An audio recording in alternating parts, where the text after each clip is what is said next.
everybody. So I just finished day 15. I can't even believe that. But I have to tell you guys, November is challenging the crap out of me. So I believe I mentioned in my previous video how this past weekend we were out in Palm Springs, and basically we live in Anaheim. So we went from Anaheim to Temecula, where my 31-year-old cousin's memorial was. And that was challenging because I really struggle through family events. I struggle with my extended family because of things that happened in the past. So having to face people and places that I prefer to leave in my past was emotionally, there was a big emotional buildup. Once I was there, it wasn't bad. Everything went smoothly, other than mourning the loss of my cousin. But anyway, it was a lot of buildup. So that has made November rather challenging. And then that evening we had already had tickets to go see Long Island Medium, which I thought was very odd timing because the memorial happened that same day. So we went to that, and that was really cool.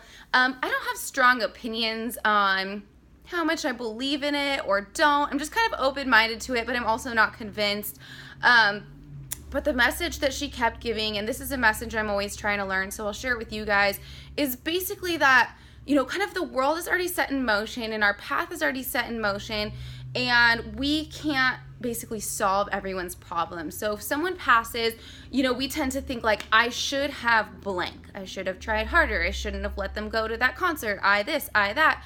And her kind of moral of the story, if you will, is, even if you wouldn't have let them go in the car with their friend, that person would have passed anyway. Something would have happened that person would have died anyway because it was their time. And so I thought that was an interesting message, and it was very emotional, but it was nice to see that message bring peace to people who are really, really hurting.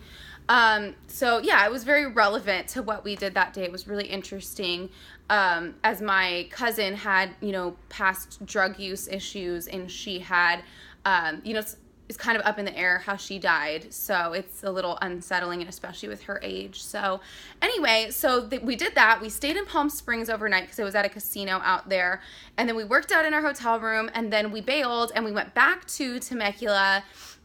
And Amy was my cousin who passed. So Amy's next youngest, the next oldest sister, because Amy was the oldest, so it was Amy and then Sherry. And so Sherry was 9 months pregnant, and then my youngest cousin in that family, Victoria, who's 21 now, I believe, she's also pregnant, due in January. And so Sherry's due date was actually the day before Thanksgiving, I believe they moved it up to.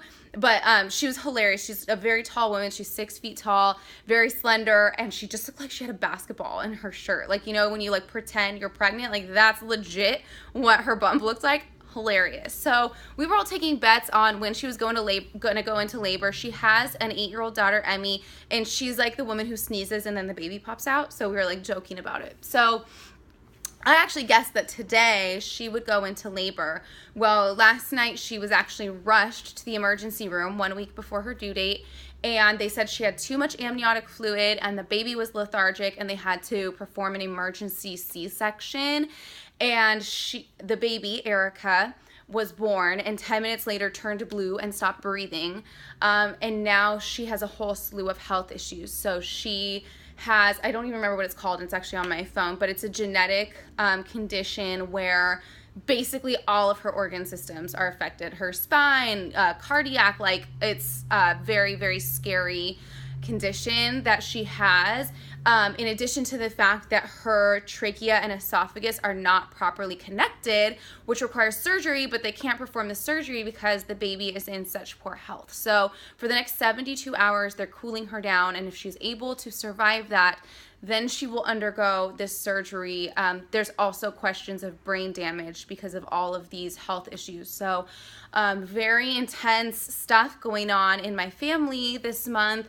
In addition to the fact that business is a little tough, in November and December, inevitably, everyone wants to focus on the election and holiday treats and eating out and comfort food, and no one really wants to get healthy. So I have a lot of people telling me yeah, I'd love to join your challenge group, and I get super psyched, and then, they kind of disappear, and then a week later, I'm like, hey, are you ready? And then they're like, oh, I spent my money at the bar last weekend or whatever, so I'm just having to really just have faith this month. That's really my kind of thing, is like I just have to trust that God's plan is bigger than mine. And I don't like that at all because I don't like the things that are happening.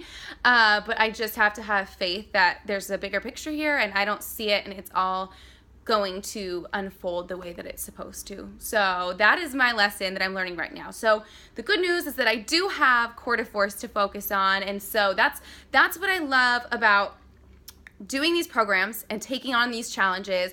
And that's also what I love about my business, even though I can't predict the results, right? I can't force anyone to join my challenge group, nor would I want to, because if I'm forcing you to do something against your will, you're not going to get good results, right? I need people that are coming to me and they're enthusiastic and motivated and ready for change. So even though I can't force anyone to join my challenge group, what I can do is take control over my daily actions. I know what things I need to do to help people, inspire people, motivate people, and move my business forward. And those are tiny little actions I can take every single day. And I know that even if, I'm not getting the instant gratification out of it, and maybe you guys aren't ready right now, I still know that I'm doing the work and setting myself up for a great start to the new year. So I'm really just trying to engulf myself in business and in this challenge right now. So anyway, here's my calendar. Halfway done. I'm literally at the halfway point today, which I'm so excited about. I did do a measure. I am down 2¼ inches, and I also took progress pictures, so like halfway point pictures. And every time I do a challenge, I'm not gonna lie, like the results are more subtle than I think that they should be in my head. And I think that's a little bit of like the body dysmorphia creeping in again. That I just think in 2 weeks I'm supposed to have like a body transformation, like I got plastic surgery or something. I don't know. So I have to remind myself that 2¼ inches, especially during the holidays, at least I'm going the right direction, right? Because a lot of people are going in the wrong direction right now. And I'm a thin person. It's not like I have a bunch of weight to lose. So right at this point, it's like very much vanity pounds, if you will, even though I'm talking inches, vanity inches. So 2¼ inches on my body is significant, and I have to remind myself of that. I did not weigh because I know that just discourages me way too much. Like, honestly, even if it was like, you lost 5 pounds, I would still be like, that's not enough. Like, so I just try to stay away as much as I can. And then in the before and after pictures that I took, the main things I'm noticing, well, it's called Core de Force, so you can guess that I'm seeing it in my abs. I've definitely started to slowly lean out in my midsection, but the lines that I had are more defined. I'm getting more carved out in the midsection. And I know if I like really stay focused on nutrition that I can get some actual like abs popping. Because right now I have the oblique lines and I have the line down the center, but I do not have like the horizontal lines. So I'm excited to be making progress in my abs, especially from a program called Core de Force.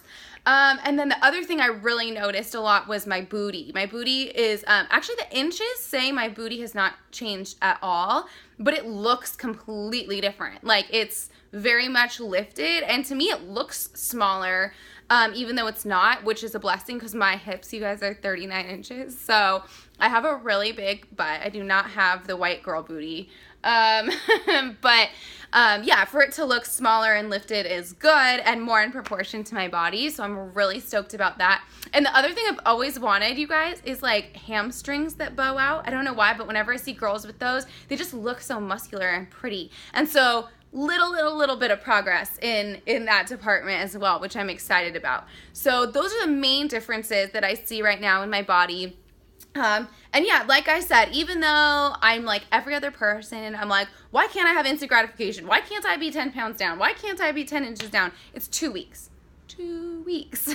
So to go down 2¼ inches and to be seeing these visible changes already is actually really amazing. And I'm really excited to see where that takes me by day 30. And I also have to confess that because of all this stuff going on in my family, my nutrition hasn't been 100%. I've been very much mindful of my nutrition, but I had a few days last week where I ate clean, but I definitely added in too many carbs. It's just how my day worked out. And then also this weekend at the baby shower, I had wine. So I haven't been 100%. And, I have to own that. As much as I say I want these crazy results, it's like if you want crazy extreme results, you have to do crazy extreme work. And as I've told you guys, I'm more about like being balanced. So that's my decision. if I don't put in 100%, I can't expect to get 100% back out. So I have to own it, even though I would like to blame whatever, God, the universe, bad luck, autoimmunity. I could come up with a slew of excuses, but that's not my jam. I have to own my shit. And if I wanted more extreme results, I could do more extreme work, or I can just keep it what I've been doing for a long time now, which is slow and steady wins the race. So that's kind of my jam. That's what I'm going to keep doing for now. But thank you for coming along this ride with me, and I'm excited to share all my results with you guys. See ya.